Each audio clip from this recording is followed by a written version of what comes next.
Anda telah mengunduh podcast yang dipaparkan oleh Pendeta Dr. Erastus Sabdono ini dari truth.id/voice. Selamat mendengarkan podcast ini. Shalom saudara sekalian. Kebenaran hari ini 15 Juli berjudul Dosa Materialisme. Tanpa disadari, ada satu pengajaran yang membuat banyak orang Kristen tidak bersiap-siap menyambut Tuhan atau tidak berjaga-jaga menyambut kematiannya. Ajaran itu ialah mengenai antikris. Pada umumnya, ketika berbicara mengenai antikris, mereka selalu memandangnya dari perspektif futuris, bahwa antikris akan datang nanti. Memang Alkitab berkata, nanti akan datang. Tetapi, ketika ditulis nanti akan datang, itu sekitar tahun 60 Masehi. Sudah 1900 tahun yang lalu. Jadi, antikris akan datang nanti tidak boleh diukur dari waktu kita sekarang, tetapi harus diukur dari waktu ketika firman Tuhan itu ditulis. Pada intinya, memandang tokoh atau sosok antikris itu tidak boleh hanya secara futuris, tetapi juga harus dilihat secara historis. Karena kesalahan ini, banyak orang Kristen tidak berjaga-jaga secara benar atau secara proporsional. Mereka memandang bahwa antikris belum datang, sehingga tidak bersiap-siap menyongsong kedatangan Tuhan, atau tidak berjaga-jaga menghadapi kematiannya. Dan tanpa disadari, ini menyesatkan. Kalau kita membaca Lukas 17, dikatakan oleh firman Tuhan demikian. Mereka makan dan minum, mereka kawin dan dikawinkan, sampai kepada hari Nuh masuk ke dalam bahtera. Lalu datanglah air bah dan membinasakan mereka semua. Demikian juga seperti yang terjadi di zaman Lot. Mereka makan dan minum, mereka membeli dan menjual, mereka menanam dan membangun. Tetapi pada hari Lot pergi keluar dari Sodom, turunlah hujan api dan hujan belerang dari langit, dan membinasakan mereka semua. Demikianlah halnya kelak pada hari di mana Anak Manusia menyatakan dirinya. Kalimat yang penting di ayat 32, ingatlah akan istri Lot. Apa yang diingat oleh istri Lot? Kekayaan yang tertinggal di Sodom dan Gomora. Jadi, di sini tidak ada nuansa penganiayaan yang dilakukan oleh antikris tersebut.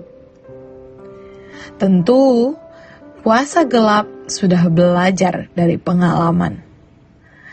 Ternyata, penganiayaan fisik tidak memusnahkan orang Kristen. Justru malah memurnikan iman Kristen. Penderitaan fisik membuat orang Kristen berhenti berbuat dosa. Dia pikir dengan aniaya itu, Kristen bisa digenosida, bisa dihabisi dan dipunahkan. Tetapi ternyata tidak. Firman Tuhan mengatakan di 1 Petrus 4 ayat yang pertama, barang siapa telah menderita penderitaan badani, ia telah berhenti berbuat dosa. Jadi, sesungguhnya antikris itu sudah ada, sedang bekerja, dan akan terus bekerja lebih keras ke depan. Kekuatan di luar Injil yang berusaha untuk memadamkan, memunahkan, dan membenci Injil adalah antikris. Agama samawi, seperti agama Yahudi yang juga menyembah Allah yang esa, juga terancam oleh kekristenan waktu itu. Jadi, kekuatan yang merasa terancam karena memiliki kesamaan dalam keyakinan akan berusaha untuk memusnahkan dan menghambat kekristenan. Iblis sudah belajar dari pengalaman bahwa aniaya fisik tidak memadamkan kekristenan. Bahkan justru malah memurnikannya. Lalu, apa yang dilakukan oleh iblis di akhir zaman? Jika kita membaca kitab Wahyu 17, setelah kuda-kuda lalu sangkakala dan berbagai bencana terjadi, kita menemukan bahwa yang mengerikan itu adanya perempuan yang memakai kain ungu dan kain kirmizi, dihiasi dengan emas permata dan mutiara, dan di tangannya ada suatu cawan emas penuh dengan segala kekejian dan kenajisan. Yang paling berbahaya, yang menjadi alat kuasa gelap untuk membinasakan orang Kristen adalah materialisme.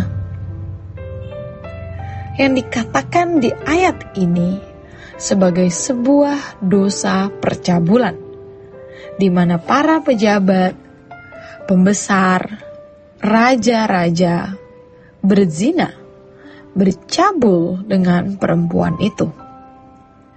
Kita melihat hari ini banyak orang mau menjadi penguasa, memegang tampuk pimpinan karena uang. Percabulan di sini bukan percabulan secara seksual, melainkan percabulan rohani, yaitu ketika hati seseorang terikat pada materi. Ingatlah akan istri Lot.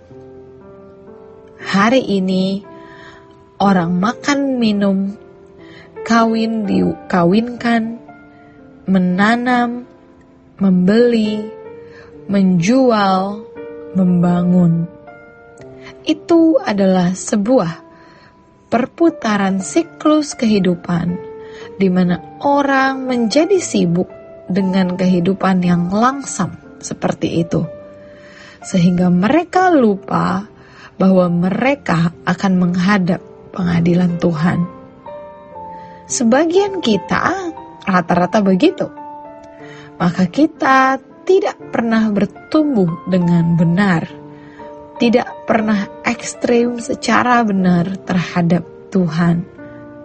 Memang kita bukan orang jahat, orang baik-baik yang masih ke gereja mungkin, tetapi kita tidak memenuhi kuota hidup sebagai orang Kristen.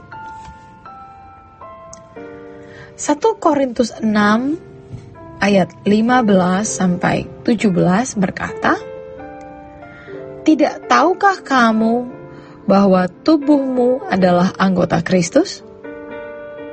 Akan kuambilkah anggota Kristus untuk menyerahkannya kepada percabulan? Sekali-kali tidak. Atau tidak tahukah kamu bahwa siapa yang mengikatkan dirinya pada perempuan cabul menjadi satu tubuh dengan dia? Sebab demikianlah kata Nas, keduanya akan menjadi satu daging.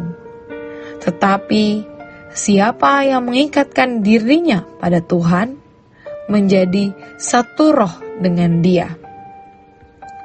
Kita melihat sebuah antitese dari hubungan dengan perempuan cabul menjadi satu daging. Hubungan dengan Allah menjadi satu roh. Betapa hebat keadaan ini. Kalau kita bisa menjadi satu roh dengan Allah, memang mestinya demikian.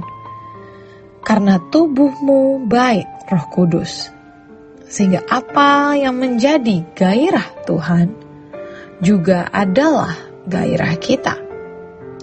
Kita tidak boleh punya gairah lain. Gairah kita harus sama dengan gairah Tuhan. Demikian kebenaran firman Tuhan hari ini. Tuhan memberkati. Sola Gracia. Untuk berlangganan renungan harian dalam bentuk cetak, silakan hubungi Truth Literatur di nomor telepon 0878 7870 7000. Untuk mendapatkan CD khotbah, MP3 renungan Truth, dan CD album lagu produksi Sola Gracia, Anda dapat menghubungi di hari dan jam kerja di nomor telepon 021 638 60953. Tuhan Yesus memberkati. Sola Gracia.